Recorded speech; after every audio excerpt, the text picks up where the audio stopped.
la doctora Emma Llanes, está el señor Ricardo Melgar, el señor Pablo Granados y su servidor Miguel Mota. Iniciaremos con la participación del servidor Miguel Nieto para que pase yo a ocupar un lugar en el auditorio y después en las preguntas pues ya nos para responder aquello de lo que sea responsable. Básicamente, este libro para mí fue como una epifanía. Fue como regresar en el pasado a los tiempos en donde cuando yo no había nacido, yo nací en 1950. Entonces cuando habla de los 50, pues el único que me puedo acordar es de cuando yo venía aquí al Salón Los Ángeles a festejar mis cumpleaños infantiles. O cuando acompañaba a mi papá a los baños regios después de una de esas parrandas a que se tomara unos tehuacanes y nos diera masaje en el vapor. Pero de alguna manera eso era parte de lo que se menciona en este libro.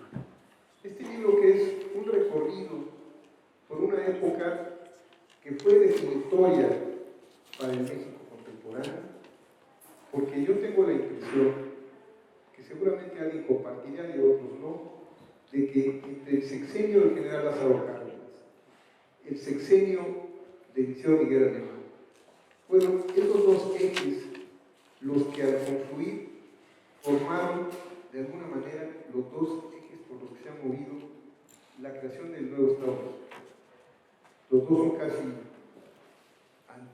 antípodas, los dos son totalmente diferentes, pero los dos han dejado una huella en la formación de este país al que pertenecemos todos, estos Estados Unidos mexicanos, que a algunos se nos olvida que no todos somos de origen ni europeo, ni de pueblos originarios, ni de tercera raíz, sino aquí hay gente prácticamente de todo el mundo.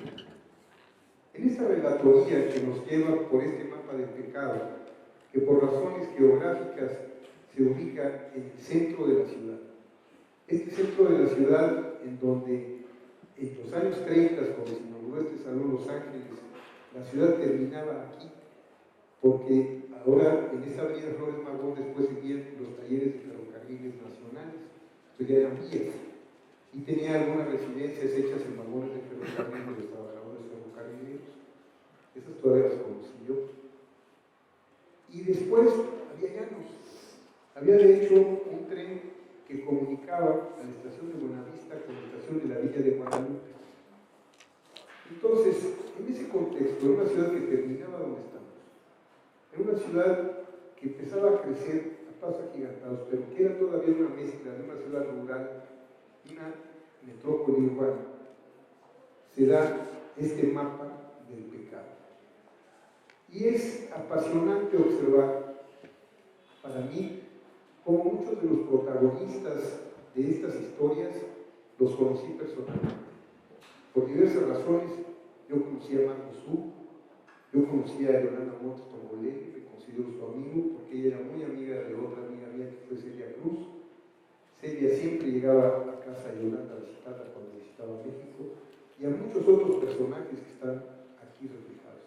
Y viví en carne propia, por ejemplo, los ataques de Ernesto Peralta Uruchurtu contra toda la vida nocturna de México, cuando desaparecieron prácticamente todos los salones de baile, y este fue uno de los pocos sobrevivientes, junto con el Polonia y el California, que finalmente los únicos que sobrevivimos somos Los Ángeles y el California.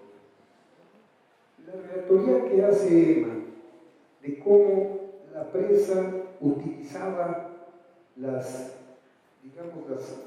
cuestiones sociales en boga para satanizar a la vida nocturna y cómo se fue perdiendo gradualmente esa vida nocturna de la Ciudad de México es realmente muy interesante.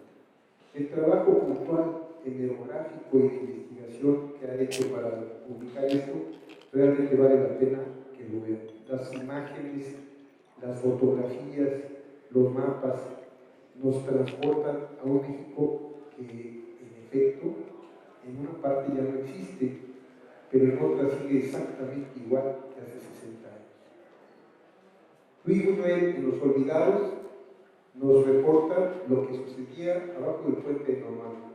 pero podemos ir al puente normal con este 2019 y veremos todavía casas abandonadas sobre la vía del tren, posesiones irregulares y en parte la misma pobreza. Y al mismo tiempo el crecimiento urbano que ha avasallado por completo la Ciudad de México y que ha de alguna manera transformado nuestras costumbres, nuestra cultura y nuestra identidad. En general en Latinoamérica, la mayoría no lo sabemos, se nos considera parte de los Estados Unidos. En términos culturales, desafortunadamente, creo que cada vez lo somos más.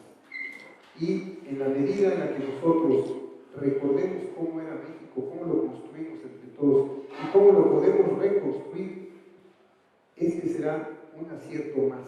Este libro será uno de los modelos que nos muestran lo que no debe de suceder y otras cosas que en efecto, qué bueno que ha sucedido. Ese es mi comentario y le recomiendo que compren el libro, que aprovechen que seguramente Gaby nos va a hacer favor de firmar, autografiar el libro al final y cedo la palabra a Emma Llanes. Hola. Yo estoy...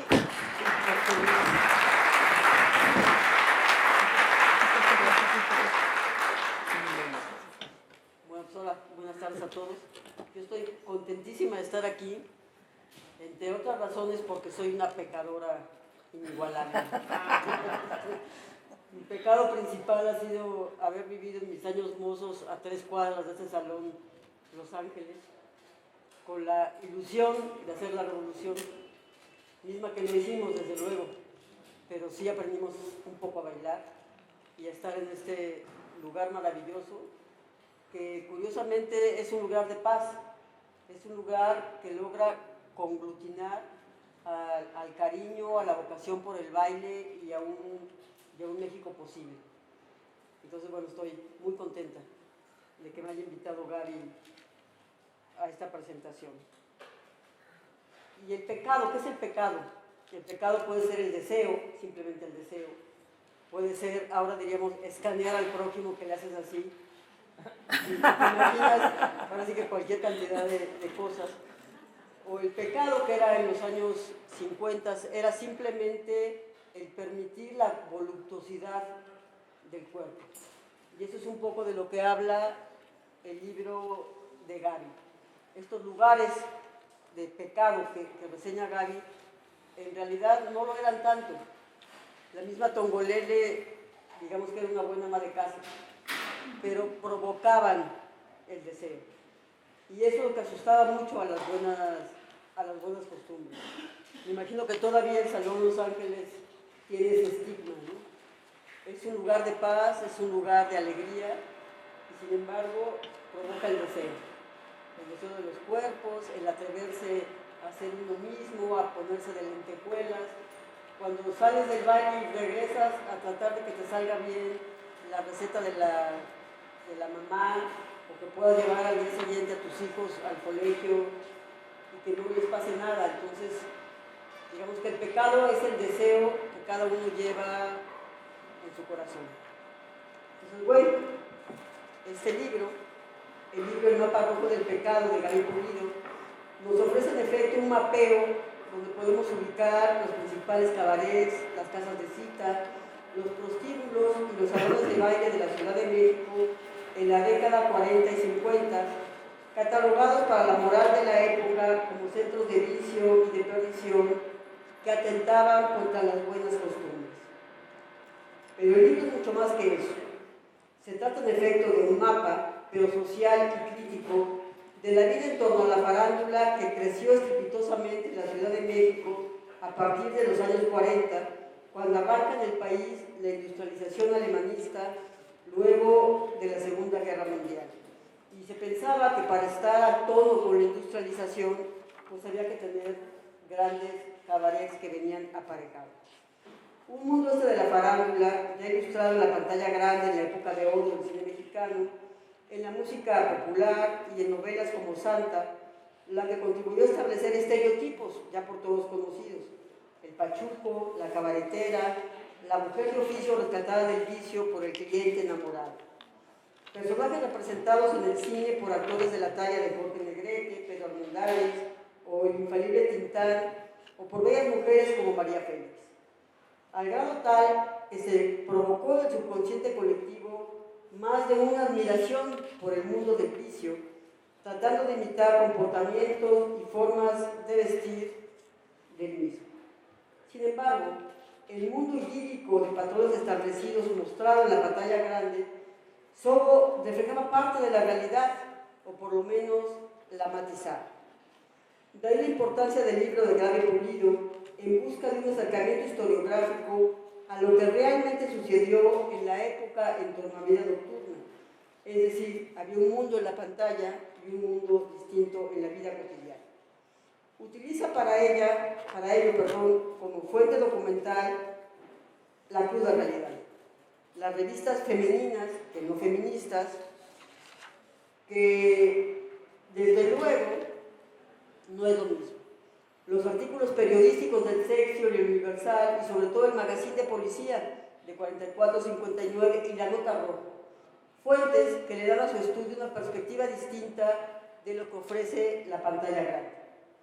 A través de estas fuentes, Pulido nos muestra una ciudad sumergida en una contradicción fundamental: la moral, que defiende las aparentemente buenas costumbres, como la Liga de la Licencia y el papel estelar de la propia esposa del presidente de la República, contra una sociedad, empezando por los propios políticos, que encontró en el mundo de la farándula su manera de sentir que pertenecían a una gran metrópoli donde era posible, entre otras cosas, el deseo sexual.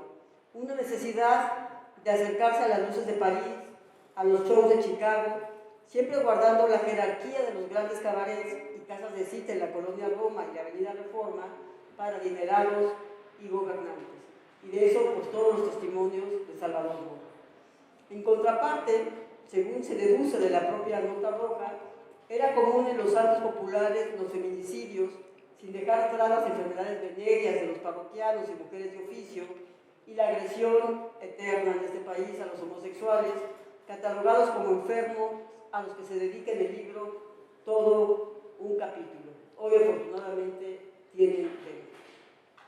En el libro se documenta entonces el devenir de una ciudad que, en su afán de convertirse en metrópoli, se corró a sí misma y ve con escándalo y origen de todo mal nada menos que al cuerpo femenino, que en su desnudez hasta la fecha todo lo estremece. La bailarina Tongolele y su baile seductor será la principal representante de la tentación y el punto de agresión de la pretendida moral de la época.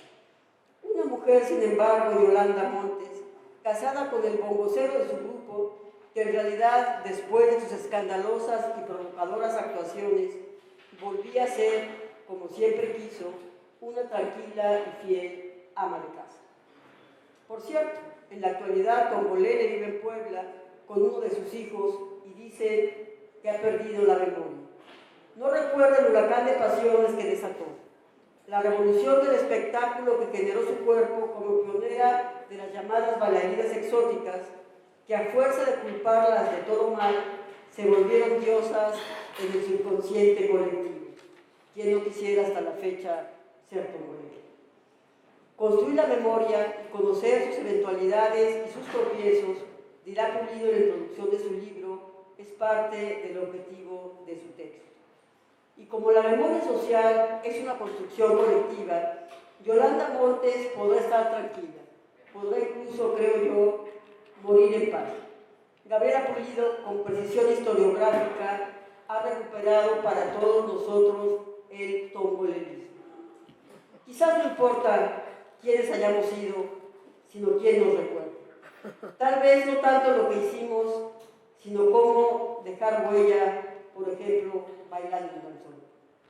El texto hace un riguroso análisis de la vida sociocultural de la Ciudad de México en los años 40 y 50, tomando como punto de partida la Nota Roja, y al mismo tiempo vinculando lo anterior con el mundo del espectáculo y de la creación de identidades de la época.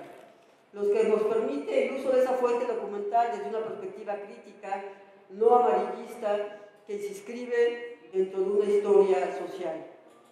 El libro, en resumen, cuenta con introducción, un estado de la cuestión, porque viene de una tesis doctoral y siempre te piden esas cosas horribles, 3 grandes apartados, reflexiones finales, 2 anexos y fuentes documentales.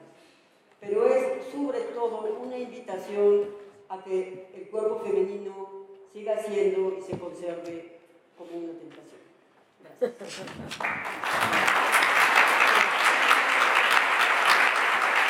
Ahora con nosotros tiene la palabra a Ricardo Muñoz. Gracias. Me complace estar acompañando a Gaby en la presentación de este libro y con colegas muy versados en el tema, no solo por tradición letrada, sino parece que también por práctica y experiencia acumulada.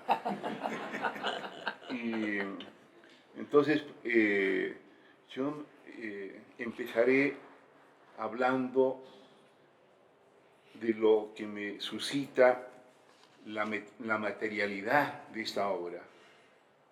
O sea, esta obra que no solo tengo que mirar, de hurgar en sus imágenes, en sus textos, sino apreciar el trabajo de edición hecho a lo mejor en algún turno nocturno por los tipógrafos, ¿no? Y dieron origen a este mapa rojo del pecado que versa sobre el miedo y la vida nocturna en la Ciudad de México entre 1940 y 1950. Dicho esto, referiré una anécdota que tiene que ver con este tiempo. Corría el año 1964, o sea, 14 años después de lo que, del arco temporal de cierre que propone Gaby. Y el año 64, recuerdo, había ido, empezaba mi carrera universitaria en la ciudad de Lima, y habíamos ido a una fiesta, formaba parte de un cuerpo dancístico, y resulta de que no empezaba a la hora que solían empezar las fiestas universitarias. Esto iba a empezar mucho más tarde, y aparece un profesor y me ve a mí y un compañero en una esquina y que no sabíamos qué hacer porque era un barrio denso, y entonces nos dice que subamos a su carro y nos vamos a una cantina. Y dice, hay que hacer tiempo.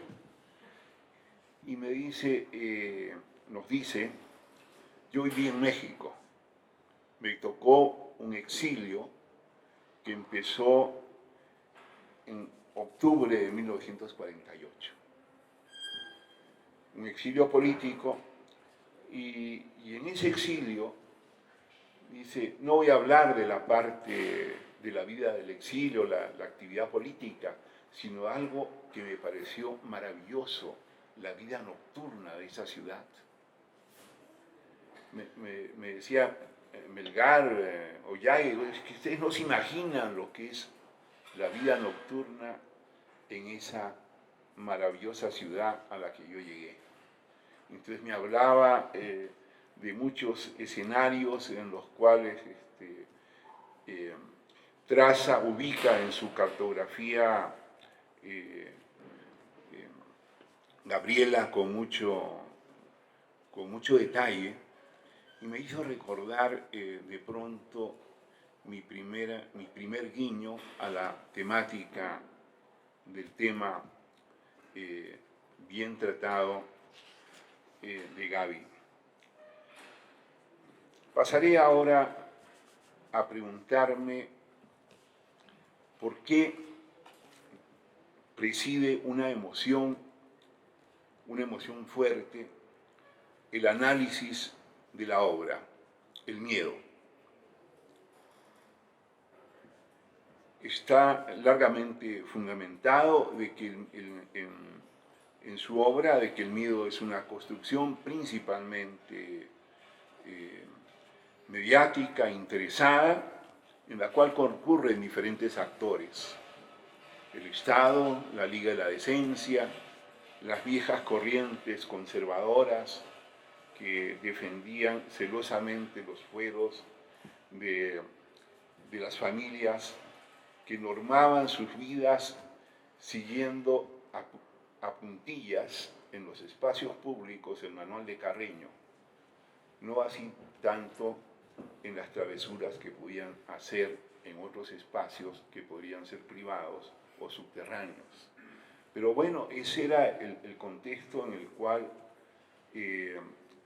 aparece la configuración del miedo a través de la radio, a través de la Liga de la Decencia, a través de los organismos de censura, a través de los periódicos, y Gaby centra su interés en un periódico, en un semanario que era el Magazine de Policía, que comenzó a salir el año 39 y se proyecta hasta un año después de acaecida la noche de Tlatelolco, el 69. Y esta obra periódica orientaba y proponía mucho de las imágenes que llaman la atención y el interés analítico de Gaby. Pero no es la única fuente de análisis que ella trata.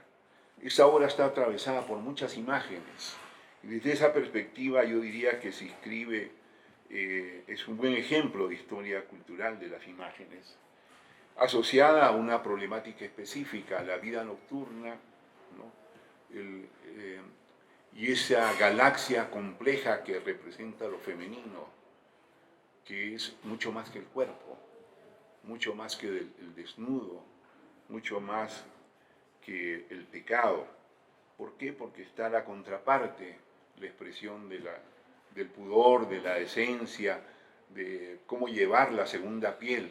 Me refiero al modo de vestir o entrevestirse.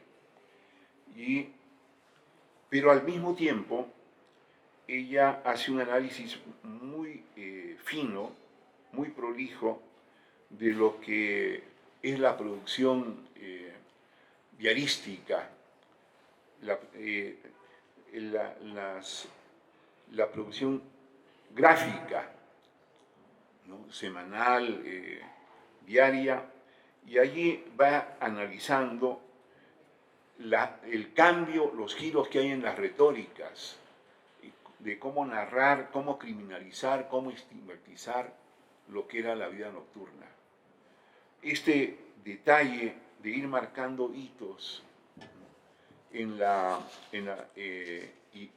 este proceso de modificación de los tiempos y de los actores, abre juego también a un gran campo semántico, porque entonces me aparecen las figuras que en el argot popular, pero también en el argot policial, frecuentaban este tiempo de la noche y de los espacios públicos considerados pecaminosos. Entonces están los cinturitas, pero no solo los cinturistas, aparecen los apaches, pero que ya no se llaman apaches como se llamaban en la época de Obregón y Calles. Los apaches se han convertido en árabes, es decir, en esta especie de figuras de mal vivir que llevan la navaja o el revólver en el cinto o escondido y generan muertes, y la mayor parte de las muertes se ensañan, ¿no?, en base al despecho, al ajuste de cuentas con las damas, que pueden ser cabareteras, que pueden ser prostitutas y que de pronto van cambiando de nombres. La cantidad impresionante de nombres va cambiando en ese pequeño arco temporal que es del 40 al 60 de manera interesante. Entonces las mariposas que no saben de día, las hijas de la noche, en fin, las flores de fango, que desde principios de siglo las llamaba así este novelista colombiano anticlerical, que ahorita el nombre se me va, Vargas Vila. Entonces, todo este juego, este racimo de palabras, ¿no?, que van marcando tiempos y significación de un mismo personaje que tiene que ver con los roles que juegan las mujeres en la historia nocturna. Pero además de ello, además de las imágenes, además de esta precisión sobre las narrativas y los diseños gráficos y los géneros, llámense historietas, llámense fotocrónicas y otras variantes, Gaby pone también la atención en el desarrollo de las prácticas escénicas, dancísticas y performativas del 40 al 60. Entonces, aquí convergen como tres grandes coordenadas desde las cuales ella interpreta. Pero hay una que preside a estas coordenadas, el tema del miedo. Y yo me preguntaba, aunque el miedo es documentado analíticamente, ¿no?, cómo se construye por esas vías, y me preguntaba cómo emerge el tema del miedo en la vida académica nuestra, ¿no? ¿Por qué el miedo aparece no solo en 2017? Yo diría que el miedo en México, en el México urbano y en muchas ciudades de América Latina, cobra fuerza en la década del 90. A mediados de los 90 yo estaba trabajando el tema de la noche, un trabajo comparativo entre la ciudad de Santiago de Chile y la Ciudad de México. Y tuve en mis manos un informe reservado que hizo un organismo de Naciones Unidas a petición del gobierno de Aylwin de qué era lo que pasaba en Santiago. El tema de la inseguridad y asociado a un ámbito que venía desde mucho tiempo atrás estigmatizado en clave jurídica y en clave moral y religiosa. Me refiero a la categoría nocturnidad. Si uno revisa el derecho penal, verá que la nocturnidad es una categoría que cumple un papel explicativo, normativo y de sanción. Un mismo crimen en el día o en la noche se le considera agravante por el hecho del tiempo en que es cometido. Entonces, la nocturnidad hay que diferenciarla porque es una construcción jurídica a otra categoría que viene de la tradición religiosa y que era y la refiere Gaby cuando habla de la maldad. ¿Dónde aflora la maldad? Desde tiempos coloniales, la maldad donde más florecía era en la noche. ¿Y a partir de qué momento de la noche? Cuando terminaba de tocarse el ángelus. Es allí donde la invitación y la convocación que hacían los campanarios de la Ciudad de México decían: replíguense, a los espacios porque en la noche van a salir todas las gentes de mal vivir. Y no solamente las gentes de mal vivir. Hay un pasaje que narra, aparece en una de las citas que menciona Gaby, que los seres deformes, los mutilados, los cojos, etcétera, salen de noche. Y esto era una práctica de apropiación del espacio nocturno que venía ya de la vieja ciudad colonial de México. En fin, la nocturnidad entonces aparecía como una preocupación para mí cuando hacía este juego comparativo, y en el año 95, al leer ese informe, me voy enterando de que en el análisis se documenta de que la emergencia del miedo está asociada a la desestructuración del tejido social en los espacios de la ciudad. Es decir, las redes vecinales se deterioran, las redes sociales en el ámbito laboral también se deteriora, hay un proceso de desestructuración asociado al impacto depredador del neoliberalismo y la expansión de una manera mucho más insular de vivir la vida. Y allí aparece de manera recurrente en este informe del 95 el miedo al otro. La construcción del miedo al otro no sería más que una excrescencia de la desestructuración de las redes vecinales y de todas las otras formas de redes de coexistencia social, incluyendo los espacios maravillosos de los salones de baile, los cabarets y los antros en todas sus variantes. Entonces, el miedo entra en juego, en escena, y gracias a que ese miedo se hace visible y expansivo en la academia, interesa su expresión política, porque el miedo también fue utilizado como instrumento de poder en la noche, cuando se decretaba el toque de queda. Y cuando se decretaba el toque de queda en tiempos de emergencia, pues nadie salía porque inmediatamente era criminalizado. Y eso sucedió en varios momentos de la historia de la Ciudad de México. En fin, esta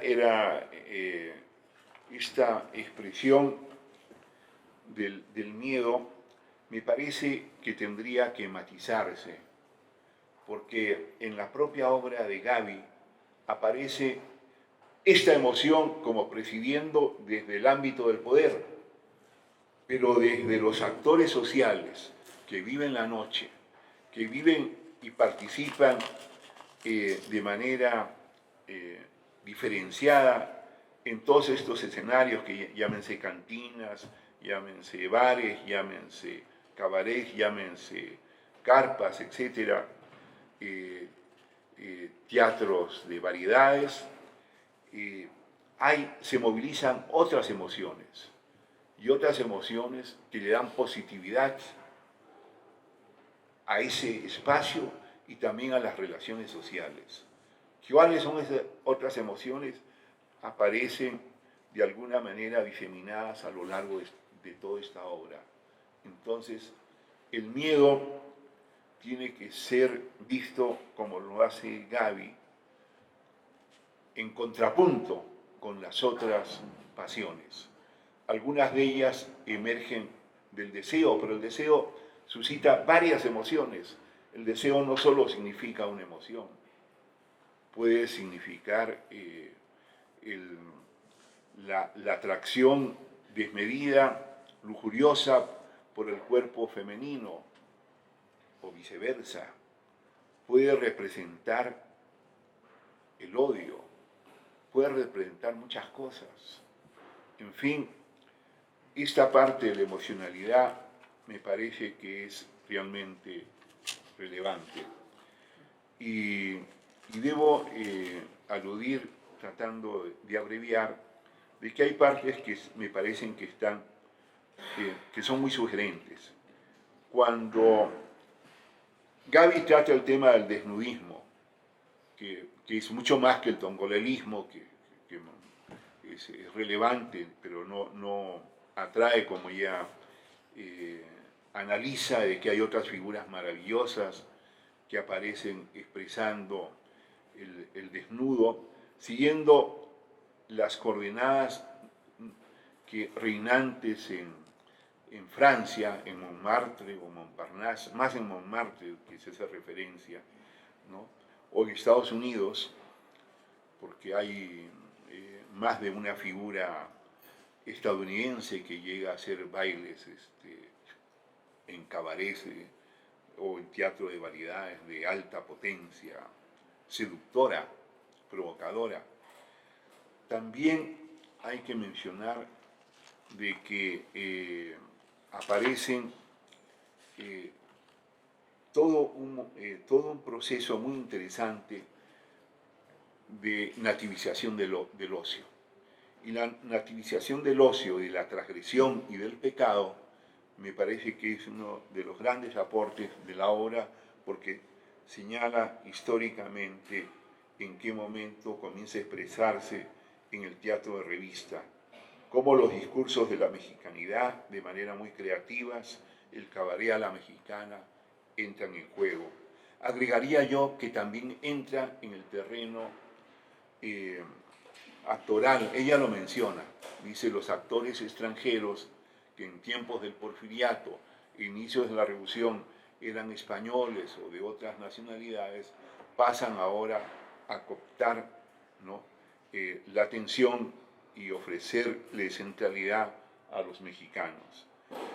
Pero la nativización del ocio también se va a expresar en los burdeles, en los prostíbulos. Durante varias décadas, tanto desde el tiempo del porfiriato como en el tiempo mismo de las primeras décadas de la revolución, y estoy hablando desde Carranza, ¿no? De Madero no me consta, pero no lo trabajé, pero de Carranza hasta Abelardo Rodríguez, y sobre todo Abelardo Rodríguez, la mafia marsellesa llenaba los prostíbulos de mujeres francesas que venían a ofrecer sus favores a diferentes categorías de sus públicos y de sus espacios. Bueno, esa mafia marsellesa, ¿no?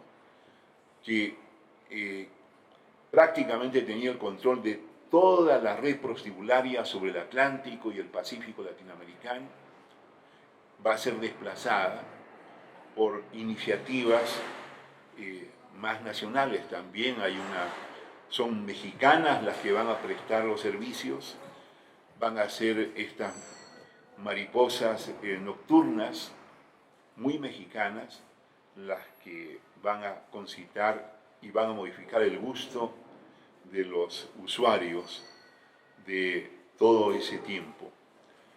Y no solamente va a suceder esto, vamos a ver también de que en la escritura y en la producción de imágenes también hay un proceso de mexicanización. Pero también hay un proceso de deslizamiento hacia prácticas que vienen de sectores sociales organizados, porque el México de Cárdenas, con mucha más fuerza que lo que había sucedido desde la fundación de la de la CGT el año 21, o más atrás de la Casa del Obrero Mundial, aparece la extrapolación pertinente del sindicato en los prostíbulos, al momento en que son clausurados. Entonces, imagínense a las prostitutas organizadas y demandando de manera directa al gobierno de la ciudad y al gobierno federal. Pero no solamente se organizan y levantan demandas, también hay actos de fuerza.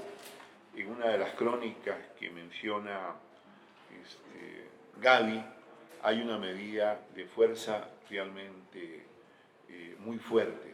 Si mal no recuerdo, está asociada a un incendio, que es inducido como acto de protesta, es decir, no exageren en su trato.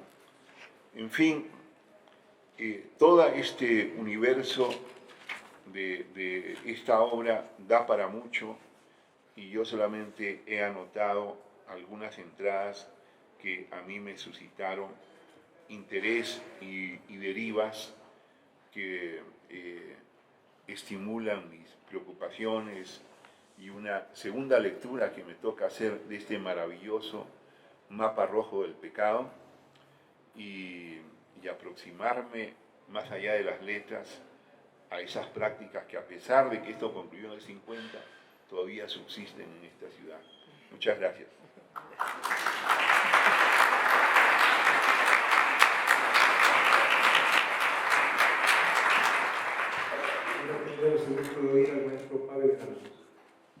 Gracias. Buenas tardes, pues estoy realmente contento por varios motivos. En primer lugar, creo que me pone contento encontrarme aquí a compañeros de trabajo y saber que no nada más nos encontramos trabajando, sino ya en el capítulo del pecado también concluimos. Estoy muy contento porque también asimismo me da mucho gusto saber que Gaby Pulido me considera, pues por lo menos, pues será como colindante con el pecado, o lo suficientemente, con las tantas suficientemente importantes para poder hablar de este tema, en el cual vas a sentir como o un cinturita o un jerarca de la Iglesia Católica, ¿no? Y finalmente también estoy contento, Gaby, porque con este libro te puedo decir que me hiciste viajar con la imaginación, con la nostalgia, pero sobre todo con Google Maps, porque ignoraba gran parte de esta geografía del pecado, que yo entiendo que es un mapa, lo que estamos presentando, pero permítanme a mí por un momento imaginarme que más que un mapa sería una especie de cartografía celeste, con muchas estrellas brillantes sobre un cielo negro, pero con 2 o 3 muy radiantes, principalmente 2 en este mapa, porque creo que está el Pachuco y las exóticas como una especie de presencia, de omnipresencia de esta década de 1940. ¿Y qué pasa cuando uno ve el cielo así en la noche? Bueno, no en nuestra ciudad que no vemos nada, pero afuera, pues vemos sí estrellas y vemos lo negro atrás. Claro que si empezamos a ver con detalle vemos más cosas. Y creo que fundamentalmente vemos los años 40 como la presencia fuerte de ciertas imágenes o de ciertos personajes, de ciertos mitos que nos ayudan a navegar y a comprender un momento histórico. Pero pienso que aquí, gracias a este libro, pues se me alumbran muchos aspectos de esa noche de los años 40.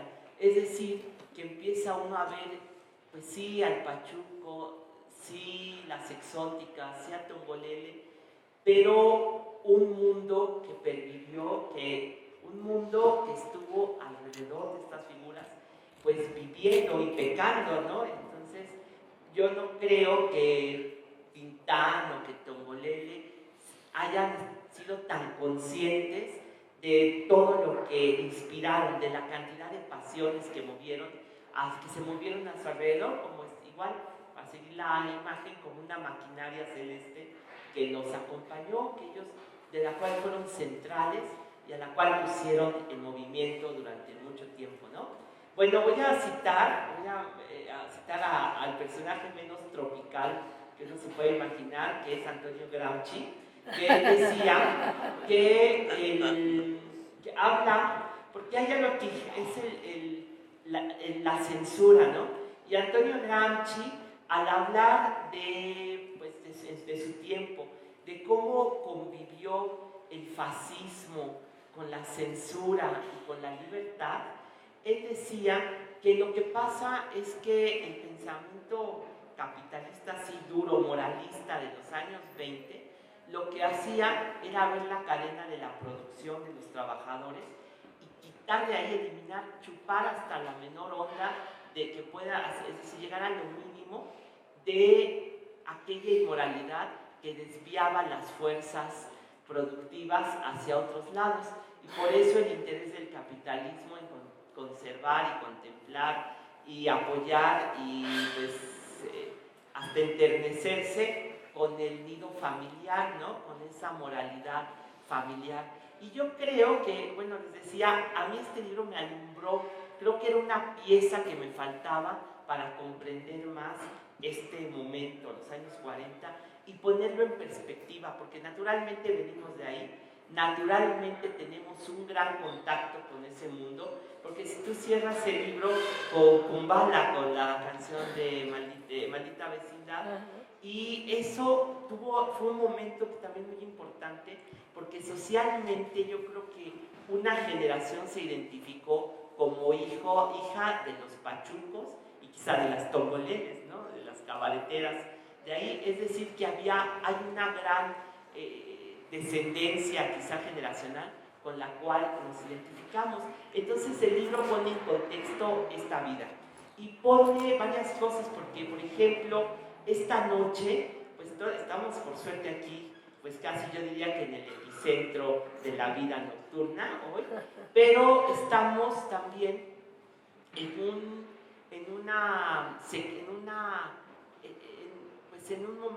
este momento aquí, como que estamos completamente enfocados, no, o sea, no estamos desenfocados, sino que vemos a la perfección hacia el pasado y podemos ver, pues prácticamente desde el porfiriato, desde los años 20, una secuencia.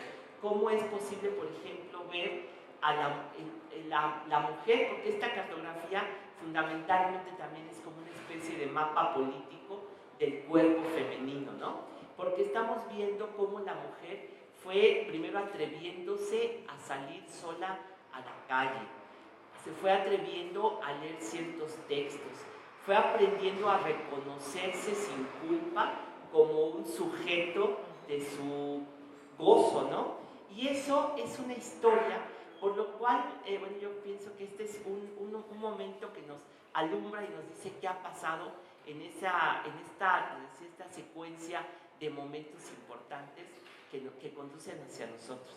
Los años 20, los años 30, los años 20, por ejemplo, el Bataclan, cuando las muchachas salían, bueno, primero el Bataclan que vino de Francia, e inmediatamente la parodia mexicana, Mexican Rataplan, en que las muchachas salían sin medias y los viejitos se ponían a pellizcarlas, porque pasaban por la pasarela y los viejitos pellizcaban para ver si tenían medias o no. No tenían. Los años 30, cuando Agustín Lara dice cosas como: todo mundo te mira porque tienes la cara bonita sin saber que tu alma está marchita, que les fascinaban las mujeres descritas así. O Agustín que decía: has llegado, mujer, a envenenarme de tal modo que si me besas te mueres. Eso decía, esa maldad inherente a la mujer era lo que también fascinaba a las mujeres, ¿no? Todo eso va confluyendo aquí en una especie de liberación o autoliberación del cuerpo de la mujer, y por lo tanto todo lo que va planteando Gaby en este libro, creo yo, es esta ideología del miedo, la ideología de la noche, porque la noche, así como en la Edad Media el bosque era como el depositario del inconsciente, en nuestro tiempo, bueno, la noche es el depositario del miedo, del inconsciente, pero también del imaginario colectivo. Ese miedo, pues sí, espanta, pero también atrae, es atractivo, y esa noche, y todo ese discurso, claro que es la fundamentación del miedo, pero también es la fundamentación del deseo, y ese miedo oculta, pues sí, el crimen, lo que sea, y como dice aquí los textos que cita Gaby, pues el miedo, me imagino que cualquier muchacha de los años 40, cuando lee que los de las bandas y el AMPA les ponen cloroformo y las duermen, y cuando despiertan ya están convertidas en unas pecadoras, pues entonces, claro que despierta el miedo, pero despierta el atractivo. Es decir, que estas revistas que se estudian aquí en este libro es la fundamentación de una ideología. ¿Qué significa ese miedo? Pues yo diría que este miedo que nos presenta aquí el libro es el discurso enemigo a la mujer, el discurso que es el enemigo a la liberación femenina, es un discurso enemigo de una mujer que se está despertando y que hace que se empiece a desestructurar una idea de familia y una idea de sociedad. Gaby cita a una señora que la verdad me cayó muy bien, es Catalina Dercel, que era la moralista de entonces. Bueno, de verdad que me dio hasta nostalgia los moralistas de esa época. Se me hicieron más ocurrentes, más chistosos que los de ahorita son insoportables, pero ahí de Catalina Dercel, la verdad que qué lástima que estas personas ya nunca vamos a ver reeditado un libro ni ver sus obras completas. Estamos condenados a ir a la hemeroteca o a verlos citados de pronto aquí, porque Catalina Dercel explica, como que era una señora con mucho tiempo libre, como para explicarle a las mujeres qué significaba ser mujer en los años 40, ser una mujer decente. Y entonces empezamos a darnos cuenta que Catalina Dercel empieza a hablar, por ejemplo, a una mujer diciéndole, bueno, pues si te deja tu esposo, déjalo porque va a volver, porque se va a arrepentir, porque va a regresar a tu moralidad, a tu decencia. Las mujeres que no pueden tener hijos están condenadas a ser las amantes, a envejecer sin descendencia, a no tener familia. Toda esa ideología también se opone a la mujer. ¿Por qué? ¿Qué dice Catalina Dercel? Dice, si un hombre de ahora y una mujer moderna salen a cenar, ¿quién paga? A ver, porque es una pregunta así crucial para Catalina Dercel, ¿quién paga? Y entonces la respuesta pues ya es estremecedora, porque ya no es una mujer que se conforma con ser el objeto de la seducción, es también una mujer que seduce y entonces, y que también vale por sí misma y tiene derechos y puede hasta trabajar. Y entonces ver estos textos como documentos ideológicos nos hace ver este cambio social, cómo se ha cambiado la sociedad, cómo la podemos estudiar a través de estas crónicas. Me recordaste mucho a mi ídolo, una mujer que seguramente conoces, Eva Iyú, que tiene un libro que se llama, que te recomiendo mucho, ¿Por qué duele el amor? Y ella se ha dedicado, ella es marroquí, pero se dedicó a leer toda la literatura y todas las revistas para saber cómo ha cambiado ¿por qué nos duele el amor? ¿Por qué las mujeres, a la hora de llegar a la liberación femenina, ha sido un logro, pero también ha sido un motivo de demasiada tensión? Porque explica esta autora que cuando se da la liberación femenina, pasa algo, que había cierta tranquilidad en ver al hombre como un proveedor, pero cuando la mujer también se libera de ese discurso, no ha nacido ahorita el discurso que sustituya esto que nosotros estamos viendo que se está destruyendo en los años 40. Betty Boop era una mujer así erótica, pero inconscientemente erótica.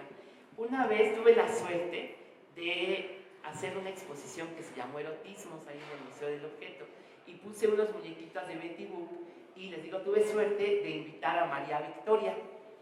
Y cuando María Victoria vio a Betty Boop, me dijo, yo soy como Betty Boop. Yo de niña dibujaba a Betty Boop. Me encantaba y siempre me he sentido como Betty Boop. Betty Boop, si ustedes se acuerdan, era lo más erótico del mundo, pero era inconscientemente erótica, no se daba cuenta que era erótica. Y yo pienso que Tongolele y María Victoria son desesperantemente eróticas, inconscientes de su erotismo. No se dan cuenta ni María ni Tongolele a qué grado despiertan las pasiones, encienden los ánimos, hacen hervir la sangre con su erotismo.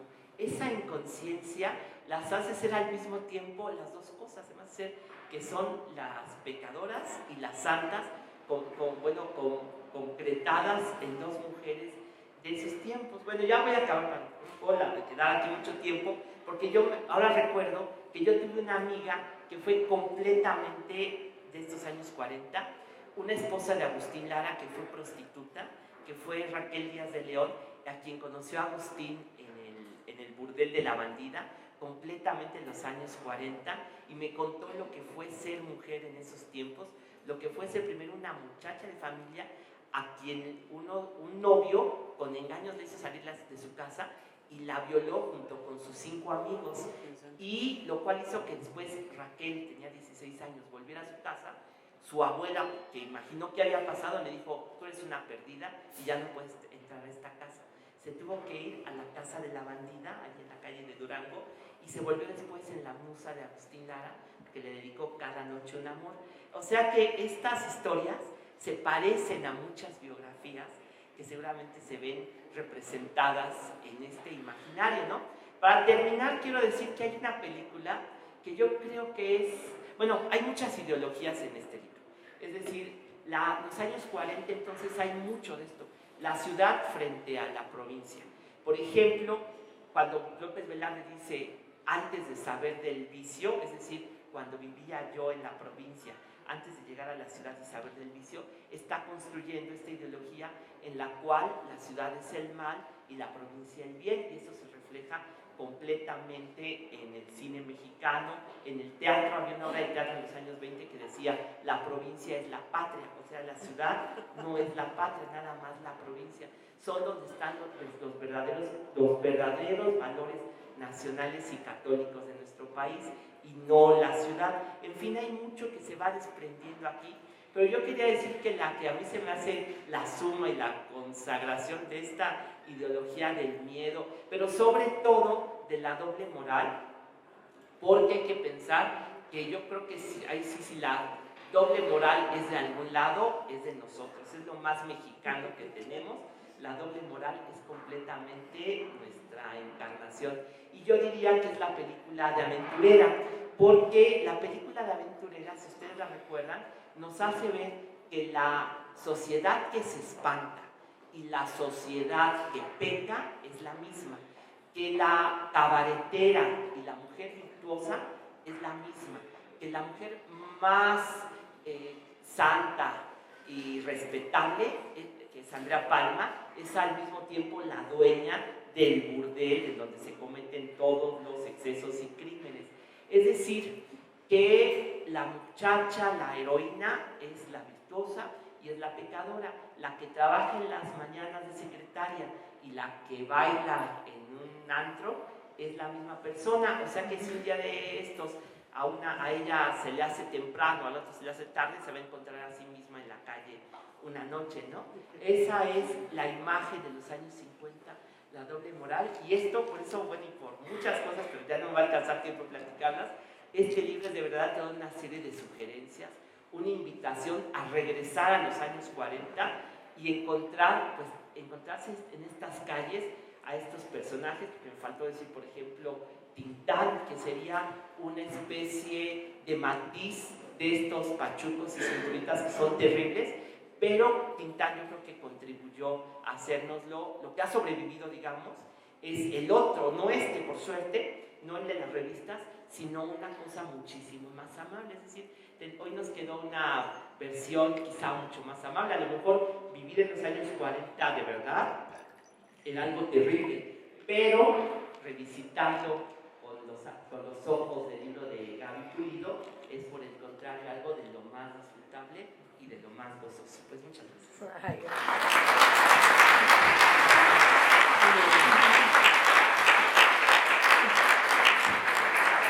Bueno, les recuerdo que al terminar esta presentación ahora vamos a oír a Gaby Pulido. Al terminar escucharemos la reseña de Sensibilidades Negras y Mulatas, que es otro de los libros en donde Gaby participa. Y al finalizar esta, los invito a que pasen a la sala de baile, que es totalmente gratuita, a que disfruten algunos de los juegos. Gracias. muy bueno, pues muchísimas gracias. Gracias al señor Miguel Nieto que me invitó a presentar estos libros aquí, haciendo cumplir un sueño que Pedro no me dejaba mentir. Tiene muchísimos años en mi cabeza, así que muchísimas gracias, de verdad, así, con todo mi corazón. Y gracias a mis 3 amigos, admiradísimos colegas, no es casual que ellos estén aquí porque saben mucho de muchísimas cosas, saben mucho, pero también saben mucho de la noche y también saben mucho del pecado, así que no es casualidad que estén aquí, por supuesto, alguien que puede entender perfecto la mente de Agustín Lara, de María Conesa, de la Colonia Guerrero, de sus personajes, de los boxeadores y por supuesto de la noche y el miedo, así que pues gracias a los tres por sus palabras, gracias a todos ustedes por acompañarnos esta tarde, ¿no? Gracias a mis amigos del Archivo Histórico Diplomático que se vinieron para acá, a unas cuadras de aquí, se vinieron caminando y aquí ya les pasamos lista de asistencia, ¿no? La cual luego se llegará a su destino. Gracias a mis amigos de memoria también que están por acá, sobre todo a todos, pero bueno, gracias a los del jurídico que vinieron a checar que yo no cometiera faltas, a los derechos de autor tampoco, y bueno, por supuesto a la porra del dinero. No, muchísimas gracias por estar aquí, Gaby Cantú, gracias Luis por el diseño de este cartel tan espléndido, tan hermoso. Gracias, ahora yo les pediría que incorporen, y si Gobernación no quieren, en sus efemérides, pues la fecha de inauguración del Salón México, ¿no? El nacimiento de Tongolele, pero de Tongolele, no de Yolanda Montes, sino de Tongolele, ¿no? Y si no quieren, pues hacemos las antiefemérides y creamos, bueno, pues unos nuevos relatos que contrasten con las otras, porque precisamente este libro, la idea, como bien mencionaron todos, de alguna manera, era traer a la vida o a la visibilidad a muchos personajes que tienen sus historias, ¿no? Aquí los mencionaron, o sea, muchos personajes cuyas historias quedan invisibles frente a las historias de los grandes personajes, ¿no? ¿Quién va a hablar de las prostitutas? ¿Por qué hoy vamos a hablar de las prostitutas? ¿Por qué hablar de los pachucos? ¿Por qué hablar de esa sociedad que queda invisible frente a los grandes procesos políticos, ¿no? Entonces, una de las ideas era traer esas vidas de esa gente que son tan valiosas para sus contextos, por eso es tan valioso hacer el estudio de estos lugares, del Salón Los Ángeles, el Salón Los Ángeles como un corazón de un barrio, como un lugar emblemático en la vida nocturna, un lugar que nos habla, que nos describe a la ciudad durante tantas décadas. Me parece algo tan importante hablar de estos espacios, hablar de la cotidianidad, hablar del ocio, hablar de la gente que viene aquí ahorita para bailar a las 5 de la tarde, ¿no? Los martes, para hacer de este lugar, como dice el señor Nieto, ahorita no lo dijo, pero nos lo ha platicado en corto allí en memoria, concebir a los salones de baile como centros de salud, ¿verdad? Como centros de salud donde viene uno a mejorar su humor. Si tuvo un día muy terrible, pues aquí es donde uno ya saca lo feo del día, ¿no? Y pues no hay nada más que bailar, divertirse, socializar, estar con los amigos, con la pareja, pues otro entorno, recuperarse de la hipertensión, ¿no? De la diabetes, de todo lo demás, en fin, hay que considerarlos en la actualidad de esa manera, así que pues yo los invito a venir más seguido al Salón Los Ángeles, a constituir, ¿no? esa asociación de amigos del Salón Los Ángeles, y bueno, les agradezco muchísimo su presencia aquí. Y bueno, pues hay muchísimo de qué hablar acerca de este libro, como pudieron ver, pero yo lo que sí les puedo asegurar es que las 4 personas que están aquí saben muchísimo de estas cosas de las que habla este libro, así que son también todos unos personajes. Muchas gracias.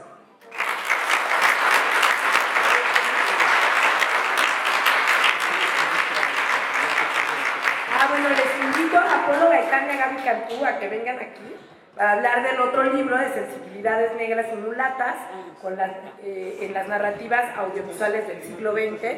Y después, bueno, como ya decía el señor Miguel Nieto, viene pues el bailongo y más diversión, por supuesto.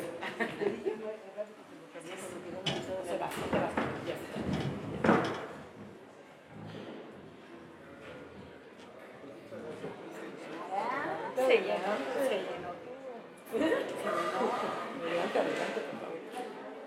También los invito a que no se vayan, escuchen a Polo y a Gaby. ¿Que yo primero? ¿Yo primero? Tú primero.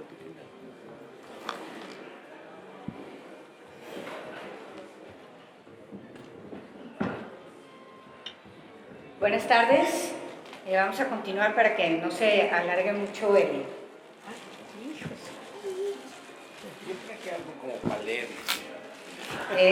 Bueno, antes que nada, agradezco mucho a Gaby Pulido por esta invitación. Debo decir que esta no es mi área de estudio.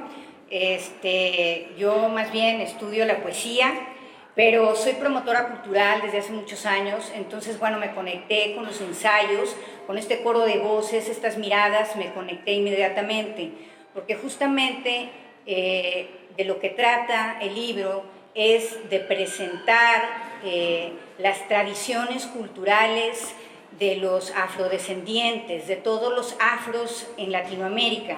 Aquí se ponen algunos ejemplos muy interesantes. La verdad es que disfruté mucho el libro.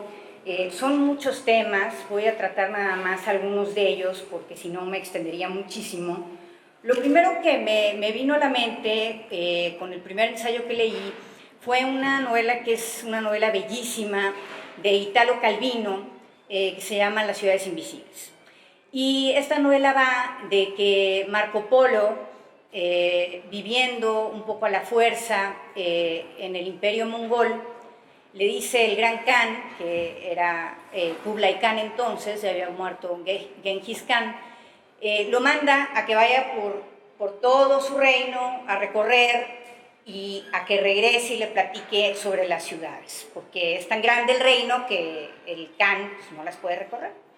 Entonces, bueno, Marco Polo hace todos estos recorridos, regresa con el gran Khan, y la conclusión de Marco Polo es decir, bueno, pues sabes que todas tus ciudades, rey, pues son igualitas a la mía, ¿no? Son como Venecia. Entonces, de aquí podríamos irnos a muchos lugares, ¿no? Porque podría yo tender un hilo y hablar de Constantino Cavafis y decir cómo Constantino Cavafis siempre hablaba de que llevaba la ciudad dentro de él y a donde él fuera estaba la ciudad, ¿no? O podría tender un hilo a Pablo Neruda y el canto general o a algunos otros, ¿no?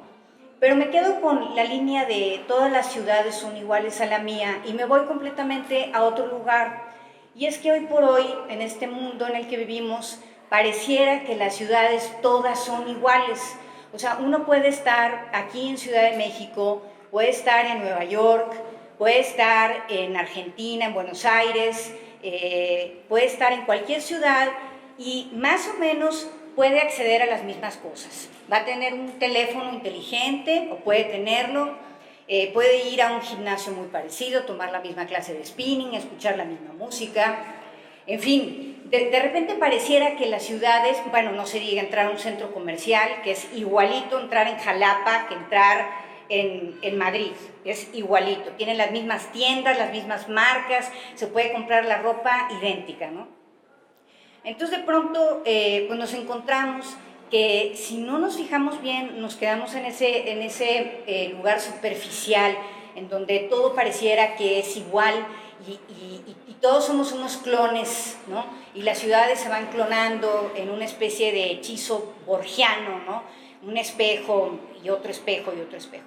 Entonces cuando uno se encuentra un libro de esta naturaleza, en donde ves que hay investigadores con una mirada muy aguda, que pueden penetrar más allá de lo superficial, de esa capa que de repente pues, nos nubla a todos, ¿no? Nos quedamos en nuestro departamento, en nuestra casa, y sí, vivimos como en un mundo de repeticiones. Así que bueno, pues yo celebro mucho este libro. Hacer una antología no es nada fácil porque se tienen que conjugar estas voces. Cada una de las voces van exponiendo sus temáticas que se centran en este caso, como decía ya, en la negritud, en la presencia de lo afro en toda América Latina. Y a mí me da muchísimo gusto porque nos enseñan esas diferencias maravillosas que sí existen y siguen existiendo afortunadamente entre nosotros, ¿no? Por un lado, pues se comprueba que somos, una vez más, que se comprueba que somos una mezcla cultural, que tenemos mucho pasado, que tenemos muchos hilos que nos van emparentando con toda la cultura latinoamericana y en este caso de de los afros y afrodescendientes. En el primer capítulo, por ejemplo, hay un ejemplo muy claro de esto. Habla de los esclavos del siglo XVIII, de cómo para pues imponerse, digamos, frente a los abusos del clero y del poder, cantaban su famoso chuchumbé, ¿sí? Se adueñaban de los pequeños espacios que se podían adueñar entonces y lo cantaban, y estas líneas que decían eran justamente en contra del poder. El arte, lo sabemos, yo creo que todos los que estamos aquí, es siempre subversivo, ¿sí? Siempre es una forma de ir contracorriente, el verdadero arte, ¿no? Entonces, cuando un pueblo es oprimido, cuando un pueblo es humillado, una de las armas que tiene son las expresiones culturales, ¿sí? Y eso se muestra muy bien con este ejemplo. No recuerdo quién es, Cristina Arce es la que justamente pone este ejemplo, de cómo ellos a través de su canto y de su danza logran sacar esa parte creativa para empujar, salvarse, sobrevivir de esos maltratos. Y luego ella misma nos trae al presente, nos lleva a Estados Unidos, a los chicanos, a Los Ángeles, y hace una línea bien interesante de cómo el son jarocho está impregnado de la cultura afromexicana, que como bien dicen varios de los autores de los diferentes ensayos, está prácticamente invisible en México, no la vemos.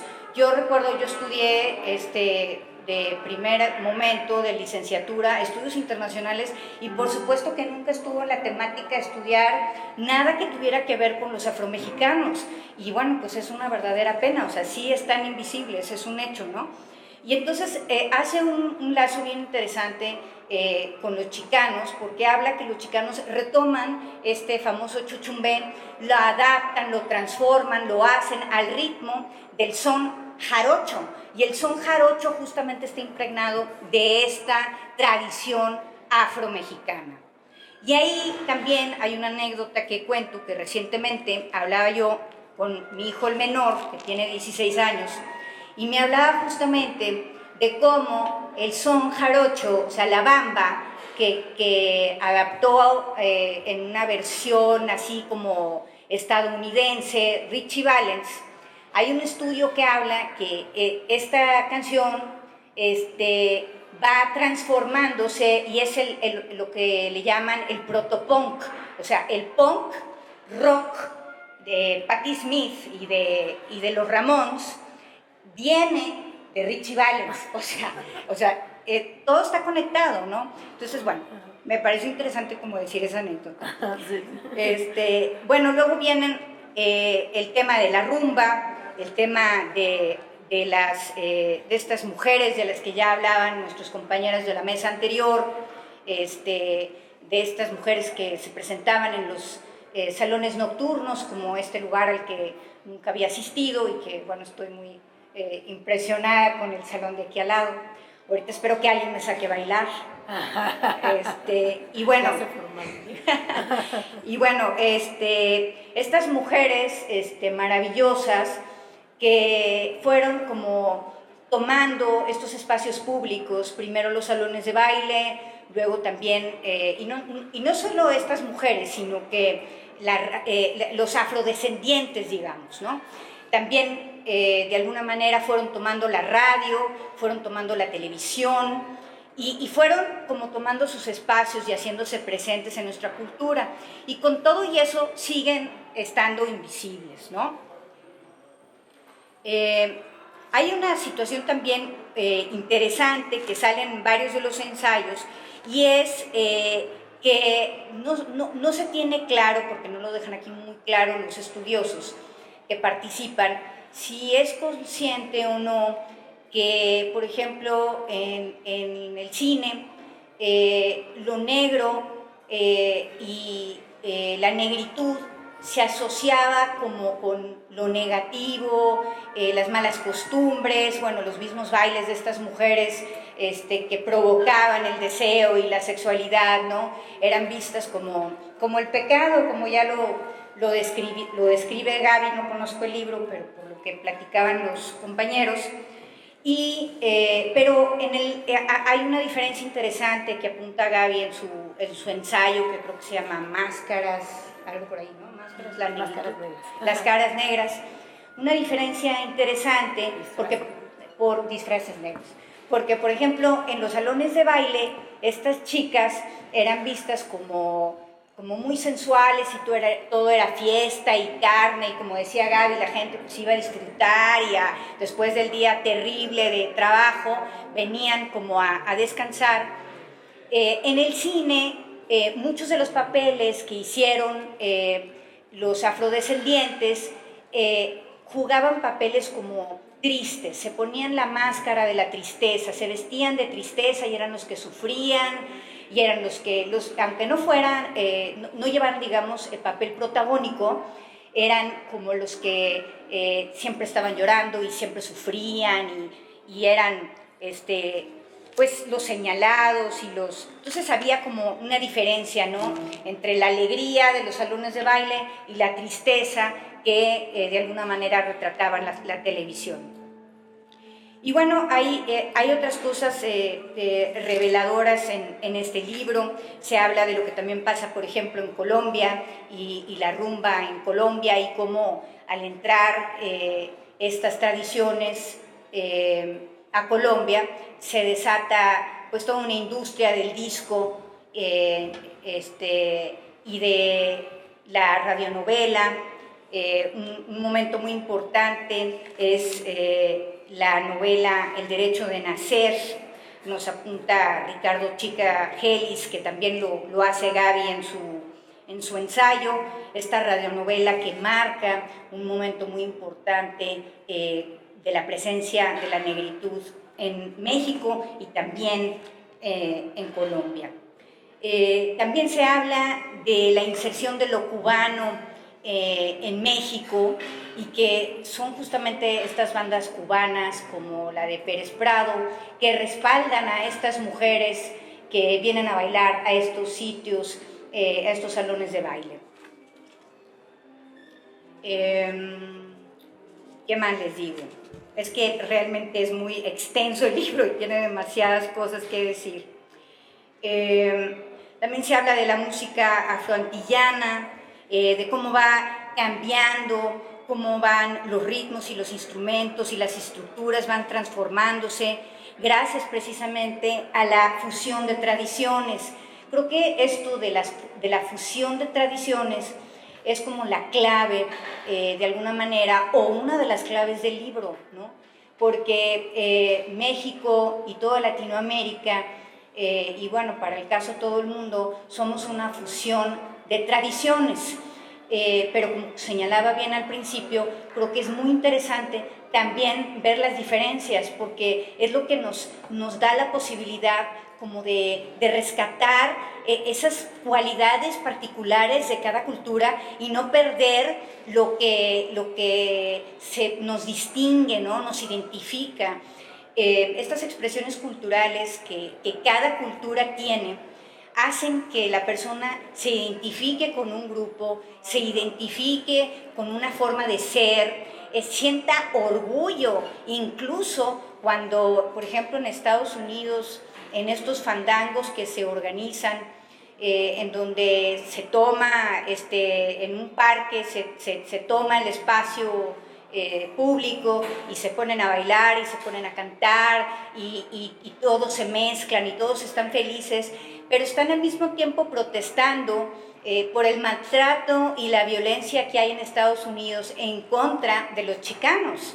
Entonces, digamos que al mismo tiempo que están protestando porque los discriminan, se sienten orgullosos de ser chicanos y de compartir una cultura. Entonces, creo que esto de la fusión de tradiciones es como una de los hilos hilos conductores, digamos, para poder como hilar todos estos ensayos, que evidentemente tienen estilos diferentes, porque bueno, en el ensayo, como sabemos, se se cruzan los géneros, ¿no? De pronto puede ser más narrativo, puede ser más poético, puede entrar la crónica, la nota periodística, en fin, cada quien a su manera va explicando y va exponiendo su teoría o su idea o sus resultados también de esta investigación.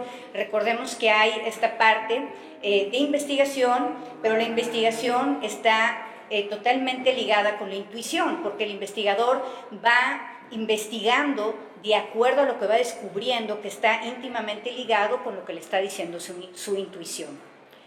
Y bueno, hay un último ensayo que se sale un poquito como del resto, pero me parece bien interesante comentarlo, en donde hablan de la revista de National Geographic, y de cómo esta revista, yo recuerdo que mis padres estaban suscritos a National Geographic y la recibíamos, y muchas veces ver fotografías de afrodescendientes, ¿no? Y ver estas mujeres con sus cuellos larguísimos, porque llevaban estos collares, que desconozco el nombre de estos collares, pero en fin.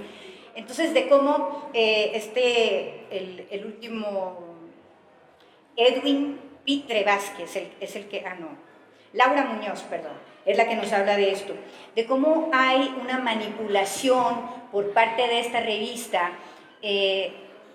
para mostrar solo lo que le interesa a los Estados Unidos, ¿no?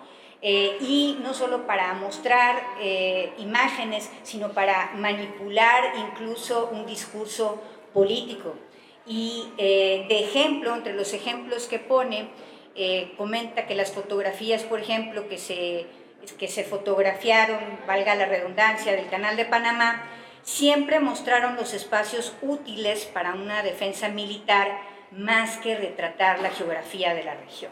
Entonces, bueno, de alguna manera volvemos como al inicio de lo que yo hablaba, de esta necesidad de algunas personas como de homogeneizar el mundo, de cubrirnos, ¿no? Y de aparentar que el mundo es de una manera cuando en realidad es muy diferente. Entonces creo que este libro, para pasarle el micrófono a mi compañero, creo que este libro es una gran aportación, es una recuperación para la memoria, justamente hablar de estos temas que no se hablan, visibilizar esta cultura que también es nuestra, y además dejar la puerta abierta, porque yo estoy completamente convencida de que un ensayo es justamente una puerta abierta para que otros lleguen y continúen la investigación. Entonces, bueno, creo que es un gran libro y que deja la puerta abierta, y felicito mucho a todas las personas que participaron en estos ensayos, y bueno, agradezco mucho a Gaby la invitación. Gracias.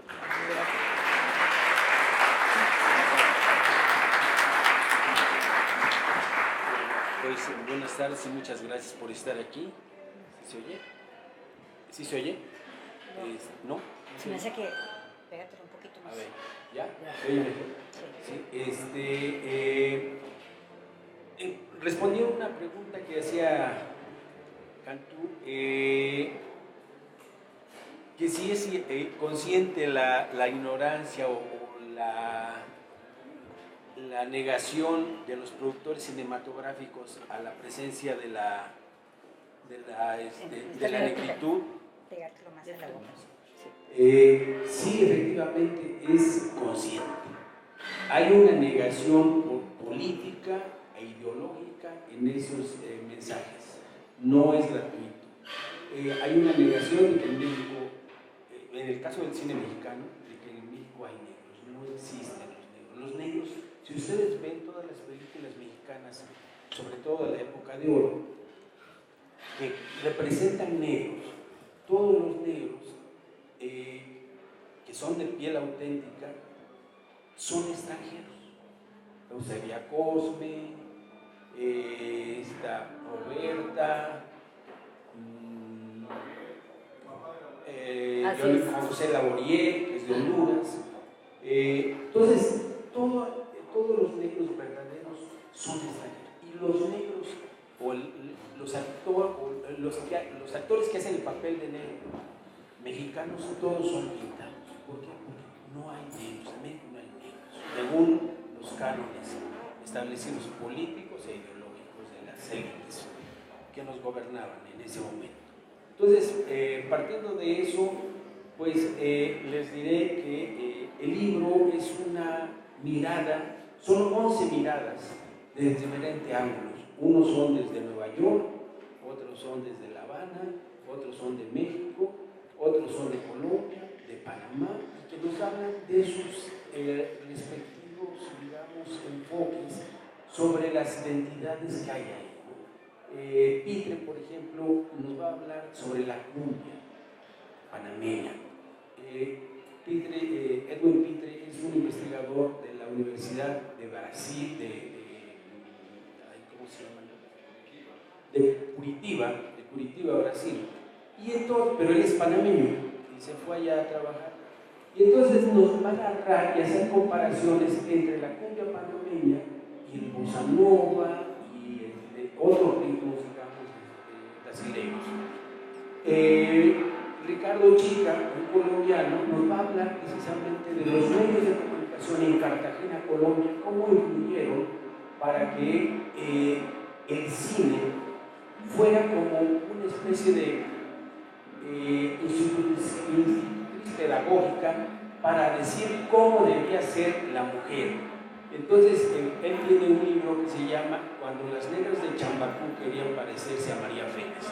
Se peinaban, se engalanaban, aunque estuvieran, dice Ricardo, no importaba su físico, era la imagen que querían dar hacia el exterior porque la habían copiado del cine.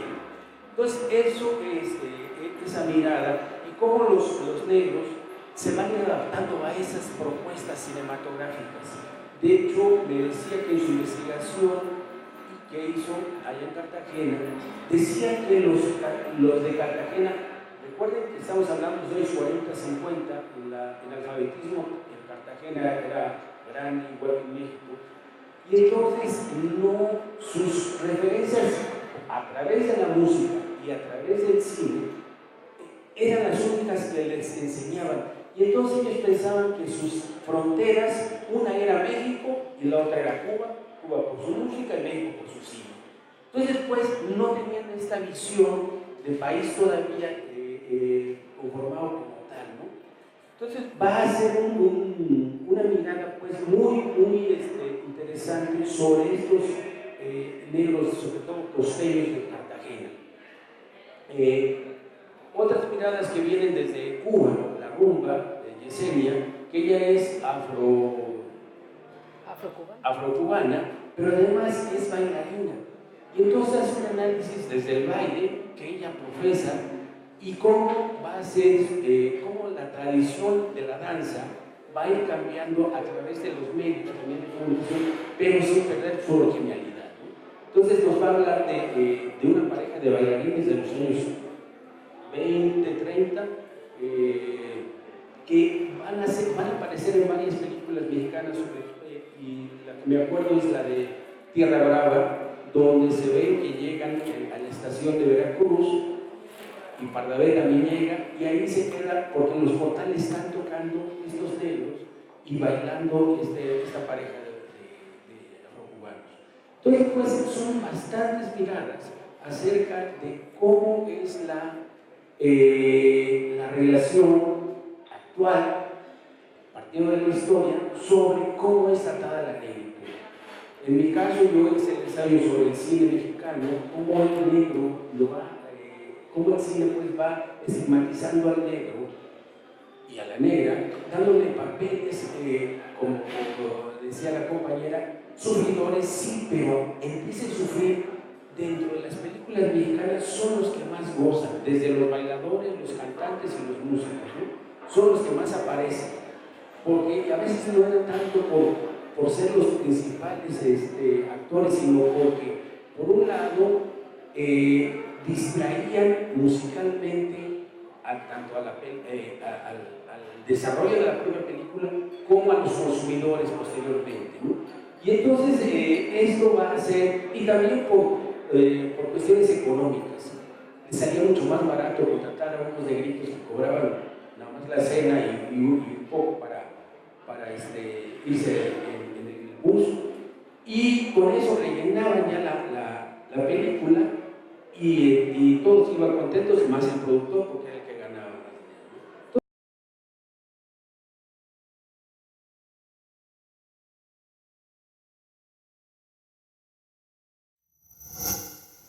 Gobierno de México.